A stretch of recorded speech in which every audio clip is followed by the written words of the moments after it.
Hey guys, Yankee here, and today I'm going to be giving my thoughts on Invaders of the Rokujouma, Volume 10. If you have the collector's editions, the omnibuses, this is in Volume 4. Boy, has it been a while since I read a volume of Invaders of the Rokujouma. Um, I just checked, and it's been over a year since I read Volume 9. Um, oops. But I'm going to try and get back into it here. I have a good recollection of where we were at, and I especially remember the cliffhanger, which is important to this volume. Um, so anyway, let's just get into it. Invaders of the Rokujouma, Volume 10. Kotaro is back in the present, but this volume doesn't actually take place in the present. This takes place 10 years in the past, and we're still sort of exploring what Clan and Kotaro had to do to actually get back, because volume 8.5 ends with them just leaving, um, and in this volume we learn a bit more about sort of what they had to do to get back. So we learn that once they finished up on Fourth Earth, they hid for 2,000 years because the ship, the Cradle, was needed a new part to fix it so they could actually get back home, and that wasn't going to be available for thousands of years. So they hid away on Fourth Earth for thousands of years, came back about 10 years ago, got the part that they needed longer than 10 years ago. It would have been 20 years ago, I guess, because they traveled through space for a long time. So I'm not quite sure on the timeline exactly. I don't remember exactly, but they got the part that they needed, came back to Earth, arrived 10 years in the past, and then they're just going to hide and freeze themselves in stasis like they did for the 2,000 years. So Clan and Kotaro are both well over 2,000 years old at this point. Um, but yeah, and we also got set up for, again, more stuff happened in between the end of 8.5 and then volume 10, right? 2,000 years happened. So there's little seeds being planted for things that they can touch back on later, that we just don't know yet. But now, Clan and Kotaro, they don't even actually appear in this right away. The story starts off with a character called Ki, who I'm sure you can figure out who it is by the cover of Volume 10, but Ki she has a problem. She is, 6 years old? I think. Her mother has just died, and she's not getting along well with her father, and she decides to run away from home.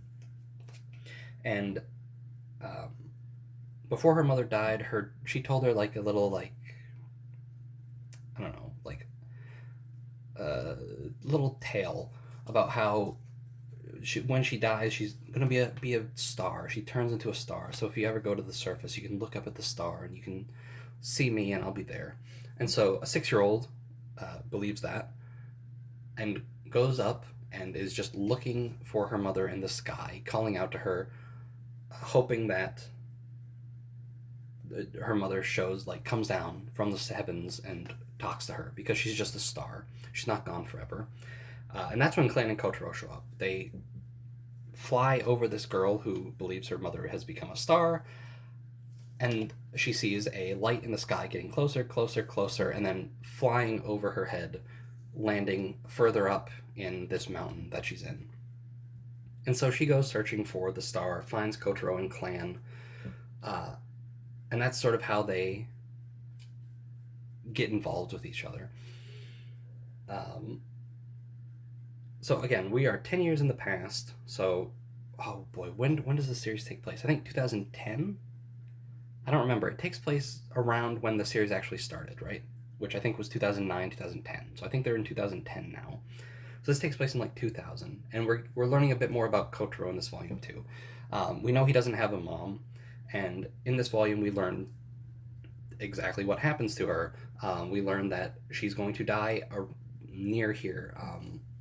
Kotaro and Clan arrive a few months before Kotaro's mother is supposed to die, and there's even a little dilemma that he's having, because he's going to be here in a few months, that he could help her, but we also again get reference to something that happened in between 8.5 and this volume, where Clan had an opportunity to possibly save a member of her family that died and didn't take it. And so Kotaro's conflicted, right? He wants to save his mother, but throughout all of Fourth Orth, they sort of had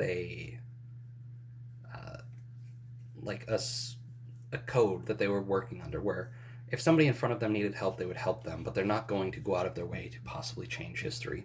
So Kotaro's conflicted. They meet Key, who saw the spaceship, says she saw the spaceship, and Clan, who is making preparations for them to be frozen for 10 years. Kotaro decides to go off with Key and sort of figure out what she saw and sort of figure out how, like, if they're in trouble, right? Because they're hiding in a spaceship for 10 years. They need to be left alone.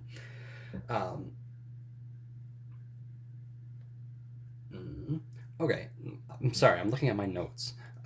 So Kotaro and Key just sort of wander around for a while. They don't find anything. She gets tired, and they go back to the cradle where they're just going to hang on to this kid. They don't know who this girl is, but they have just taken her in, and they're going to let her sleep in the cradle tonight for some reason. Kotaro gets an idea of, because he overhears her having like a bad dream. He grabs Signalton and basically asks if, like, tries to use the magic of Signalton to help her sleep well. And inadvertently, what he does is allow Key to meet her mother in her dream. And shortly after that, a mysterious girl shows up, trying to figure out what Kotaro did to this girl. And we learn exactly what he did shortly after when this girl goes to talk to her friend, who is the girl that approached Kotaro to see what he was doing, is a girl named Nana. She is 10 years old-ish. She's got pink hair. And the other woman with her is an adult woman named Kanae. She has orange hair, and she uses a bow. And basically what Kotaro did was Signalton's magic basically brought, like, it was a kind of, oh my god, I'm so stupid today. Magic where you bring people back from the dead. He didn't actually bring like her body back or anything, but he brought her spirit in a physical form. Necromancy. There we go. So basically, Nana explains it where it's really easy. It would have been really easy for him to just sort of call Key's mother's spirit, but instead he went like, or well, he didn't do it on purpose. Signalton did all the work, but it went the extra mile and brought like her spirit back in a form that Key could actually touch and interact with. And so in this dream, Key reunites with her mother, and while walking around previously, Kotaro and Key made like a deal where she will go home because she's a 6-year-old girl run away from home if she can find her mother and meet her, and then go see a, what is it? Do I have it written down? I don't. Kabuto Naga, I think is the name of the superhero. It was in a previous volume.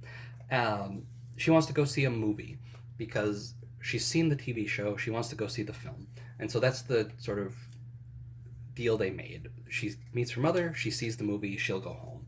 So Kotaro allows her to meet her mother in this dream, and then the next day they go and see the movie. Before that, though, we meet up with a familiar face, Tayuma of the Underground People. You see, he is trying to take over the Earth. He thinks the people of the Underground should basically conquer it. And lucky for him, the chief of the Underground People's daughter, Key, has ran away onto the surface, and so he has hired a evil magical girl to kill her, basically, so that, and make it look like humans did it so they can go to war.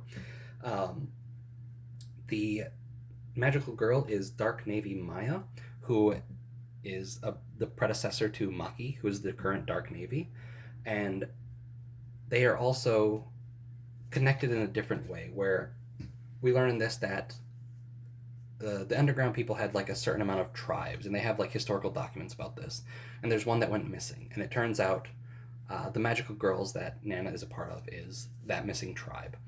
So they connect like that. They make a deal. Tayuma gives her some underground technology as sort of like a down payment, and then after she kills the girl, he will give her more, as well as a complete copy of that historical document that they have. So Maya is out to kill Ki. Tayuma's just hanging back, not doing anything, hoping that once Ki is dead, they can go to war. And then we go to the amusement park.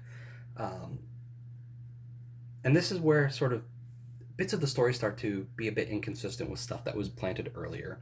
I can ignore some of it and forgive some of it because time passes. Um, but at this point, everybody knows that Ki is Kiriha, except Kotaro, who at some point in this volume does sort of finally click with him. Um, we'll get to that in a few minutes. So Kotaro takes her to see the movie, and before that, though, they're buying supplies, stocking up on supplies for the cradle, and they buy like a pack of cards or something. I forget exactly what it was. Where maybe it was like gum. They do that sometimes, right? Where you buy a little thing of gum and you get like a sticker or a card. And so Ki wanted one to get a card. She wanted just one of the heroes, whether that was Kabuto Naga or one of the other guys. She got a villain. She was upset. Kotaro gave her the card that he got when he went and saw the movie with Kiriha in volume 5. So the card that he had been hanging on to this whole time, he had been using it as like a bookmark for the scripts of the play. He gave it to Ki. Ki writes her name on it, just like Kiriha did as a child. And this, in volume 5, I swear that they said Kiriha got that card at the film. That was something they gave away at the film. And here it's just something that she gets elsewhere, but then they also go to see the film. So this is an inconsistency that I'm willing to forgive a little bit because, this was 10 years ago. Even in volume 5, Kiriha's talking about how she doesn't remember everything about her first love that she's looking for, the man that brought her to see the movie and spent the day at the amusement park with her. So I can forgive that a little bit. She just misremembered where she got the card. She saw, oh hey, they're replaying the movie. Oh hey, it comes with a promotional card. Hey, I have that card. I must have got that when I went to see this movie as a child. But there's a couple things like that throughout this volume, which bug me a little bit. So they go to the amusement park, and then on the way back, they overhear a news announcement on I don't know if it was the radio or if there was a TV in a window or something. But basically, Kotaro and Clan aren't in the time they think they are. They got to Earth later than they thought. During Clan's calculations, when she figured out what day it was supposed to be, it was just off. She did the math wrong, and so now instead of being here in March or something, they're actually here in April, and this just happens to be the day Kotaro's mom is going to die, and she's going to die in an hour. And Kotaro, of course, panics and decides, I'm going to save her, obviously. So he is making a beeline for it. Ki is following along as best she can, and that's when Maya shows up, and she starts trying to get Ki, and we have a little fight in an alleyway between Kotaro and Maya, where Kotaro doesn't have anything. He can't call for help with Clan because Maya immediately sees him trying to fiddle with the bracelet that he uses to call up Clan, and attacks that, destroys that. So he can't call for help. And then she has a scythe weapon, but it's not quite. It's basically a stick that has an energy blade that's like a scythe. So it's much lighter than a scythe. And Kotaro just has nothing. He didn't bring a sword with him. It's 2000. He's not just going to walk around with a sword. So we get a fight. Kotaro loses. Maya has some people under her control, mind controlled. Because I think that's what Navy magic is all about, is mind control, if I'm remembering right. Again, it's been a while, but I think Maki's thing is mind control too. During the fight with Maki in volume 6, I don't know if I have the volumes correct on when everything happened earlier, but she was using mind manipulation magic, and Maya is doing that here too. where she also put a spell on her scythe where if Kotaro touches it, he loses a few seconds of memory, and so she can just like he loses like 5 seconds, and so he's all confused and doesn't know what's going on, and she takes advantage of that. So Kotaro loses. Eventually, he gets into contact with Clan, and he decides, and Maya takes Ki obviously because she's going to kill her.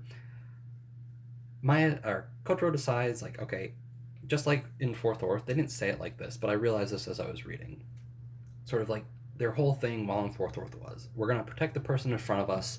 We're not going to go out of our way to change history. And that, like, Kotaro is forced into a position like that right now, where he has to either choose between saving the person in front of him or going and saving his mother and changing history.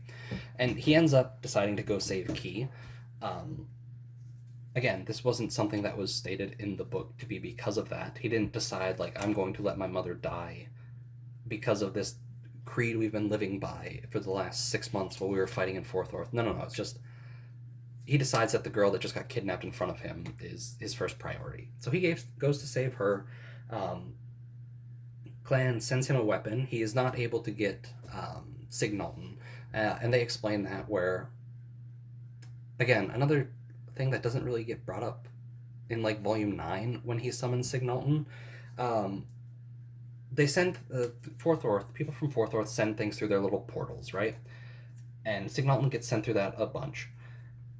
But right now, at this point, Clan talks about how like sending something like that through is risky because if it gets lost or something, like that's a problem. Like maybe it's because by the time Volume 9 rolls around, they've been on Earth long enough that she is able to pinpoint Kotaro better and send it better. But instead, she sends him one of the laser swords that, oh boy, I don't remember the people from Fourth Orth's name. Ruth, the one that looked a lot like Ruth. Farlan? Something like that. The swordsman sends her one of his laser swords, so we get another fight between Maya and Kotaro. We also get an explanation for all the white magic that has been happening in previous volumes. Like in Volume 2, when Harumi is about to die, why did the white magic just appear and save her? Signalton's been here the whole time, connecting with Kotaro and connecting with the girls, and that's why the white magic has been popping up. I like that explanation. And they even explain it, like, Takahaya goes out of his way to explain it even more than that, where it's like, yeah, Kotaro and Clan are frozen in time, but magic doesn't really work on like a timeline thing. So even if it's in stasis with them, it's free to move throughout it and stuff like that. So that's cool. We get another fight with Maya and Kotaro. Kotaro obviously wins, saves Ki, and rushes off to try and save his mother. The fights with Maya in this are okay. I like the way Kotaro defeats her, where Maya doesn't know exactly what his weapon is because it's giving off like a blade. She doesn't know the science of it. Like her scythe is similar, where it's making a blade out of magic, whereas Kotaro's sword is making a blade out of laser technology. So she doesn't see any mana coming from it, so she doesn't know what it is. And then she is defeated by they're like, you know, when like two people are like sword to sword, like pushing against each other. So she's holding him with her scythe, and he just sort of turns the sword off and like falls through her block. So I thought that was cool. The fights are fine. The fights are never my favorite part of this series. I don't find them particularly interesting. But yeah, Maya's defeated, Ki's saved, they leave. Maya's about to get up and chase after Kotaro when Nana and Kanae show up and basically stop her. And Nana, in sort of this moment, makes a deal with Maya that they can't really talk about. Where it's like they don't make a deal out loud, but it's one of those like mutual understanding things where Kanae wants to find Maya because Maya had kidnapped her child and stole like the magic out of her body and put it in a crystal, and Nana is just helping her. And so they sort of make a deal here where Nana allows Maya to escape, Maya leaves the crystal. Perfect. And that's it. That's all we get out of them. Kotaro goes to try and save his mother. he fails. By the time they get there, she has already been hit by a car and she is dying.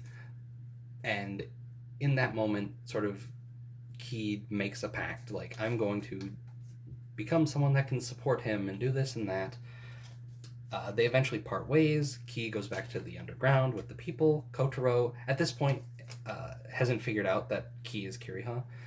There was a point where he had basically figured out, and he was just about to ask, and that's when he learned that today was the day his mother was going to die. And so all that gone. He doesn't care about that anymore. That's not important. And even by this point where they part ways, I'm fine with him not really remembering. My biggest problem with Kotaro not figuring out that it's Kiriha is the illustrations we see. She looks exactly the same. She's just a younger version of Kiriha. She's wearing the exact same clothing. She's just got shorter hair. Like, yeah, she doesn't act like Kiriha. She's still a 6-year-old child.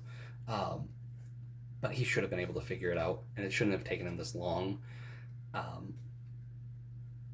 Do I have any other notes? Key home. Oh, the necklace. That's an important one. Key has a necklace that she gives to Kotaro as they part ways, right? I've seen this a few times in anime and stuff now. Or maybe just 2 times, actually. I saw it in By the Grace of the Gods manga, where it's like, all right, 2 people exchange something as they part ways. Though it's for different reasons here. Key gives Kotaro the necklace as sort of like a engagement item. So Key giving him that basically means, I want to marry you in the future. And we learn in volume, again, 5 or 6, or whichever one was the Kiriha one, that once she actually gets to the present and is searching for this first love of hers, she doesn't actually expect him to just accept her and marry her, or even be in a relationship with her. She's willing to accept if he's already moved on with his life. But that's sort of what the necklace means. And at the end of volume 9, that's what sort of the cliffhanger was Kiriha finding that necklace. And also, it's also hinted at earlier in the volume, where after Key meets with her mother, she has like an offhand remark about how, excuse me, how her mother said that I should give you this. I should give you that thing or something. I don't remember exactly how it's worded, but implying that she should give him the necklace to be like engaged to him. And that's all the stuff in the past. We get a lot of interesting characters introduced here. They're setting up a lot of stuff to come, obviously, but from each of the girls, we get Maya, who is connected to Maki. We get Nana, who is obviously connected to Yurika. We got Kanae, who is connected to Sanae, obviously. And so we're getting like a lot of stuff like that set up here, where all these characters that are going to be connected to these girls' stories is now being placed in the past. And so they're not just going to be introduced for the first time in the present, right? Like, I think that's really neat. I like how they did that. Instead of introducing Maki's predecessor in like volume 11 or 12 or whatever, no, they set it up here in the past, and then she'll come back later. They set up Sanae's mother, and then she's going to come back later. I like that. For the finale of this book, we have Kiriha taking Kotaro back to the amusement park because she has made a discovery about who her first love was. And the discovery is obviously that it's Kotaro. And so we get to the amusement park. We get like a really great emotional scene. I really enjoy this part of the book. It's really good. It's really well done. And basically she starts explaining things. Kotaro finally clicks in his head. And then they go to ride the roller coaster. And it's great. It's a really good scene. I don't know how... Like, I don't really have much else to say about it. The ending of this book is great. I think everything going on in the past was really fun, too. And then our cliffhanger for volume 11 is about Sanae, who the collector's edition volume 4 here uses the cover for volume 11 as its cover.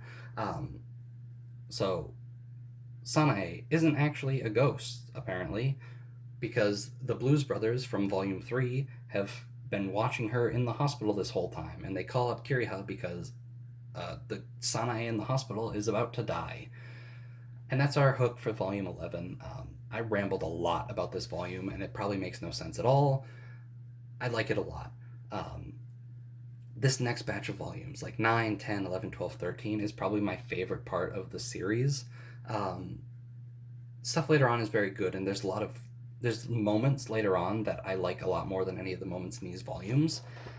But I think this is just like a stretch of really good books that are paced really well. I think later on, um, one of my problems with some of the later arcs is that they feel a bit longer than they need to be.